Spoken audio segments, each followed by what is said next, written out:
hey guys! Yeah, sorry, I'm on a little bit of the sheen tonight. Sorry it's been so long since I've done a CCF, but I was kind of at UCLA getting my cryptozoologist license. Since the second episode that I claimed to be a cryptozoologist and I hadn't got my license yet, the Cryptozoologist Organization of America kind of got onto me about that, or COA, as they're called. But never fear, I have a very special presentation for you tonight. Tonight, we're going to be delving into something a little different in the cryptozoological world. The next time you play Frogger, or reach down to one of those slimy, holy thingies, just think to yourself about this film. The 1972 creature feature classic, Frogs. Hey, look, we're back in the swamp. Looks like I'm doomed forever to meander through ambiguous southern wetlands. This movie is kind of hard to understand. The idea is that a Colonel Sanders wannabe millionaire who, like all big mean millionaires, doesn't give two licks about the environment, has dumped a metric shit ton of poison into the surrounding swamps in order to make the frogs shut the hell up. This may or may not have made the frogs and other wetland creatures develop psychic powers. Not really sure. All I know is they want to kill everybody. The movie starts with some nerdy photographer out taking pictures of pollution along some lake. Holy shit! That's Sam Elliot!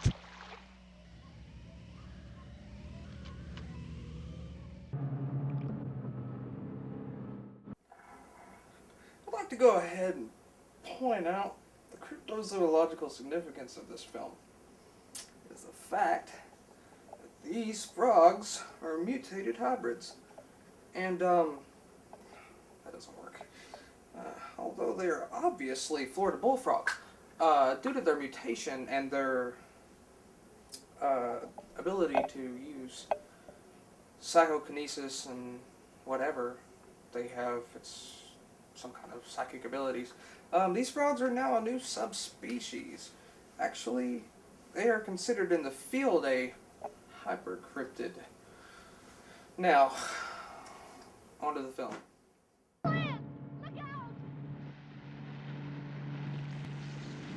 Anyway, out of nowhere, and by nowhere I mean telegraphed like all get out, Sam's boat is flipped by some douchebag and his sister, and they feel so bad that they insist that he come to their lakeside mansion. Surely owned by Colonel Sanders himself. Yeah, sounds perfect. Sure, I'll just ride right along with people that just almost ran me over and hatchet-2'd me to death. And there is a stranger with him. This is when we're introduced to Grandpa Sanders, who is getting ready to celebrate his birthday, the next day, July 4th. Really? My Aunt Iris. How do you do? How are you? After meeting Gramps, Sam is then introduced to every single member of the large family, including one of the Nancy boys who's brought an African-American model with hair that would put Macy Gray to shame, along with him. The entire family is a stereotype of a millionaire family, but unfortunately the screenwriter couldn't think of anything better for them to do than be fucking, I don't know, stuffy and boring. Jenny's bedroom is the second door on the right. Well, I mean, that is true about those families, right? I mean, they typically are royal douchebags that do that kind of shit, right? Have you noticed something about the family other than their apparent disregard for anything? Why are these people dressed like goddamn Johnny Quest characters? Joan Van Ark of Knots Landing fame being my favorite with her yellow camel toe speed suit, but the outfits are pretty great throughout. You gotta give it up to the big-haired black model for her outfits, which as she says, I didn't make, I designed. How would you like? Throw rugs? Come on, lady. Look like Andre the Giant's fucking banana hammock. I know what you're thinking. How do frogs kill people? Mind bullets! That's right. The frogs have developed some sort of uncanny ability to become the aqualad of the swamp and communicate via some sort of creature telepathy. Every time you see the frogs daintily hopping or croaking, you know some shit is about to go down. They control everything in the swamp, and this movie is like 1,000 Ways to Die meets The Everglades. As the frogs sit plotting their evil plan, they begin to make the other animals bloodthirsty killers. The snakes, lizards, slugs, spiders, and the crocodiles, basically anything creepy, are all being used for the complete amphibian world domination.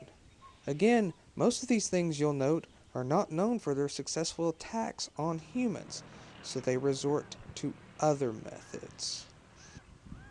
Like when one of the Hardy Boys blows his own leg off. Unfortunately, this occurs under a willow tree teeming with tarantulas. Although the spider webs must have been too high for the budget, so the prop guys just start throwing fucking tree moss all over him. Like, God, I don't know what. It's like some kind of fucked up Let's Go Green bukkake session at Coachella Festival. The spiders then dispatch of him swiftly as he writhes in agony? Oh, there's this other attack which happened off screen. And seriously, you gotta check this out. This is awesome.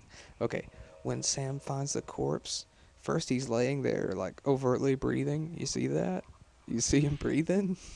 Okay, so Sam walks up to him and proceeds to turn him over. And guess what?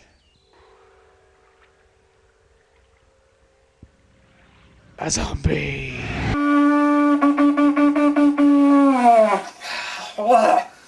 That's what this movie needs. Some zombies.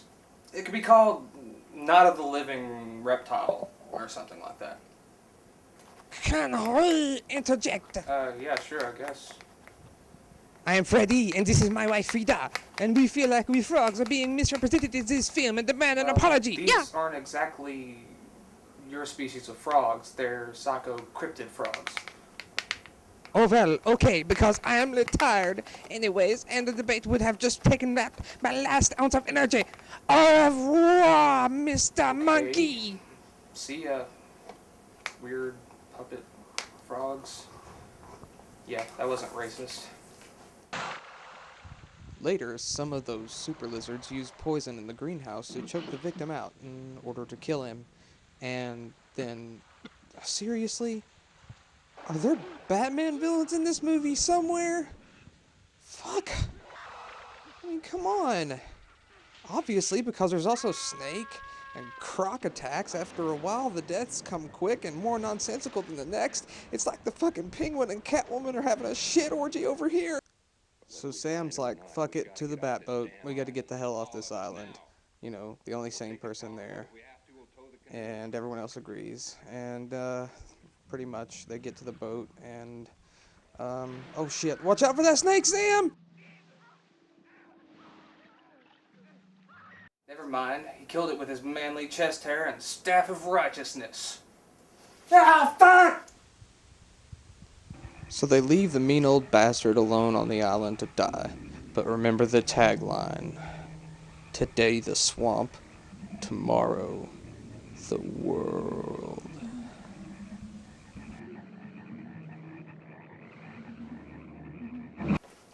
So if this shit ever happens to you, you can be prepared. This is a portion of the show that I've recently just decided to incorporate called Crazy Cryptid Self-Defense. And today's expert is my cousin from Louisiana, Jean-Baptiste LeBeau. Jean? Champagne. Word. Mm-hmm. So, now before Jean explains his methods, I would like to tell you my own from a scientific standpoint. I like to call this crazy cryptid self-defense science. So, if a frog apocalypse were to occur, we should... Crazy Cryptid Self-Defense. Surviving an amphibian apocalypse. Step 1. Destroy all water. Step 2. Tinfoil hats. Step 3. Use Jean's methods. Step 4. Bring back the water. Now, Monsieur LeBeau, how do we defend ourselves in this particular situation? Well, you see that now, and the back the jump, and the camera, and the thing, and then this outside, and then you get a flashlight, waiters, and a whopping stick. And then you go whopping and a whopping and a whopping and whopping and a whopping and a whopping. No, they're guests on the show! They're foreign dignitaries! What are you doing? Stop!